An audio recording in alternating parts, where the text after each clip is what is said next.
Iraan tapha galgala garee Ameerikaa fi Awurooppaan hundeeffamtee Israa'el waliin taphachaa bultee keessatti seenaa addunyaa haarawaa galmeessite. Taphataa cimaa addunyaa kanaa kan ta'e jettii F-35 kan humni qilleensa addunyaa kanaa kan to'atu hin jiru jechuun Ameerikaan ittiin dhaaddattuu fi ittiin of tuulaa turte.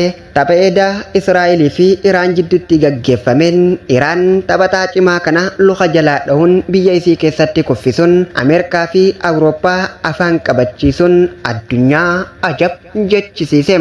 Dirreen istaadiyoomii qilleensa Suuriyaa eda irratti taphatamaa buleenis goolii eegaan Israa'el cimaan addunyaa irratti beekamu gooliin 5 loocee itti galuun takka harka bitaa fi harka mirgarra yeroo itti ciminni barranyaa Israa'el illeen akka malee mataa gaccabe.